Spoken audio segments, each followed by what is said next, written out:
5-minute mini-series video is going to be about jargon busting. So I've just got a couple of little things on my iPad here, mainly from like the Foster Carers UK site. I see a lot of people asking the same sort of things. What does this mean? What does that mean?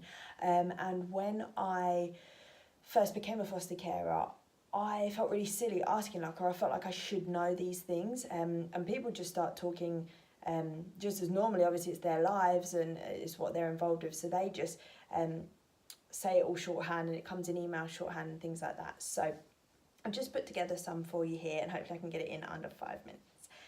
So the first one I've got on here is LAC, L-A-C, so that stands for looked after child. So that's what foster children are referred to, looked after children. You then have a LAC review, which is a looked after child review. So that's a big meeting where everybody gets together and they discuss the child and how the placement's going and anything and everything basically. So there will be the CSW, which is the children's social worker. So they'll be allocated by the local authority that the child is from.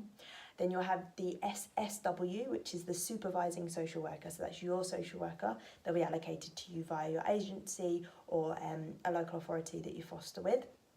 You'll have the IRO, so the independent reviewing officer. So they will be allocated to every case, and they're just there to sort of unbiasedly oversee everything. You may have somebody from CAMS there, so that is the Children and Adolescent Mental Health Service. So that's who children get referred to for any mental health needs. Oh, we've got a cat, hello. Sometimes Children's Guardian may be there. Oh, Kylie, you're really ruining this for me. The children, move out of the way. The Children's Guardian will be there, so every child has a guardian to ensure that every decision that's made regarding them is in the child's best interest.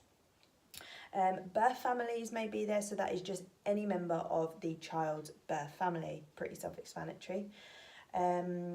You then have contact, so that's contact between the child and any birth family members. That could happen at a contact centre with a contact officer. So a contact officer is somebody that supervises the contact, and the contact centre are special places where the contact can take place. They'll book a room out for you, or that could take place at your home, their home, anywhere, mutual place.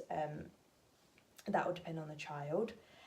SALT, speech and language therapy. So we've had a little bit of dealings with them, so that's what that stands for. SEN, S-E-N, special educational needs. You might hear that one.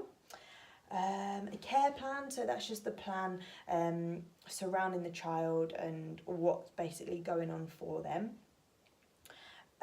Delegated authority, so that just refers to who has delegated authority over the child, so who can make decisions. It's usually the local authority and birth parents, but that can change depending on where you're at with the child.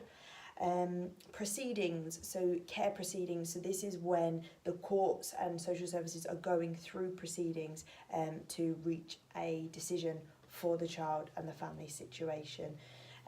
That's called proceedings. That can be quite a stressful time.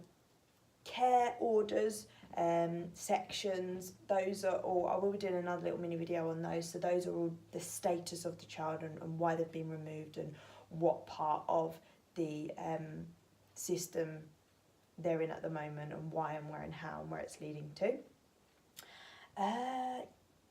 Form F, people ask what Form F is, so that's basically a application form, so a massive long application form that somebody comes to your house and does with you, and that's the application and all the gory details about yourself, your whole life, absolutely everything, and that is what panel then read to see whether you can be a foster carer or not. And panel is a group of people who are made up of, it could be a school nurse, a care leaver, social workers, all sorts, and they decide whether you're fit to be a foster carer or not.